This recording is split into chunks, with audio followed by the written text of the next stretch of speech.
વડોદરા શહેરના સુભાનપુરા ખાતે જલારામ પરિવાર ટ્રસ્ટ દ્વારા દિવાળી તહેવારની ઉજવણીને ધ્યાનમાં રાખીને જરૂરિયાતમંદ લોકોને અનાજની કીટનું વિતરણ કરવામાં આવ્યું હતું। દેશભરમાં દિવાળીનો પર્વ ધામધૂમથી ઉજવાતો હોય છે, ત્યારે વડોદરા શહેરના સુભાનપુરા જલારામ પરિવાર ટ્રસ્ટ દ્વારા છેલ્લા 28 વર્ષથી અન્ન ક્ષેત્ર મારફતે જરૂરિયાતમંદોને મદદરૂપ થતો આવ્યું છે। આ પરંપરા જાળવી રાખતા આ વર્ષે પણ દિવાળીના પર્વ નિમિત્તે વડોદરા શહેર તથા જિલ્લાના ગોરવા, સુભાનપુરા, દેવનગર, સમતા અને લક્ષ્મીપુરા સહિતના વિસ્તારોમાં રહેલા અંદાજે 400થી વધુ જરૂરિયાતમંદ લોકોને અનાજની કીટનું વિતરણ કરવામાં આવ્યું હતું। આ કાર્યક્રમમાં ભાજપના કારોબારી સભ્ય અને પૂર્વ કાઉન્સિલર રાજેશભાઈ આયરે, વડોદરા વોર્ડ નંબર 9ના યુવા કાઉન્સિલર શ્રીરંગ રાજેશ આયરે, વડોદરા શિક્ષણ સમિતિના સભ્ય વિજય પટેલ તેમજ જલારામ પરિવાર ટ્રસ્ટના કનુભાઈ પટેલ, ગિરીશભાઈ પટેલ, અશ્વિનભાઈ પટેલ, કિરીટભાઈ પટેલ સહિતના સભ્યો ઉપસ્થિત રહ્યા હતા।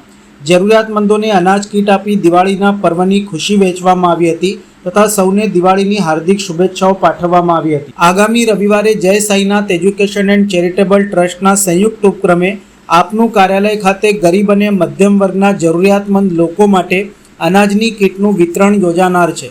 જય જલારામ બાપા। છેલ્લા અમે 28 વર્ષથી ગરીબ પરિવારોને કાચું અનાજ દિવાળીમાં કીટ બનાવીને આપીએ છીએ। કીટમાં અમારે 10-15 દિવસ ચાલે એટલો સામાન અમે મસાલા સાથે એમને આપીએ છીએ અને રનિંગમાં દર 2 મહિને અમે એ લોકોને ઘઉં, ચોખા અને કઠોળ જે બી વસ્તુ આવે એ લોકોને અમે રેગ્યુલર દર 2 મહિને 1.5 મહિને આપતા જ રહીએ છીએ। અને અમારે અહીંયા સુભાનપુરા ગામના છે, ગોરવાના છે, લક્ષ્મીપુરાના છે, સમતાના છે, દેવનગરના છે, આજુબાજુના દૂર દૂર ગામથી બી લોકો અનાજ લેવા આવે છે ને અમે એમને અહીંયાથી દર મહિને અમે કીટ એમને આપીએ છીએ બનાવીને।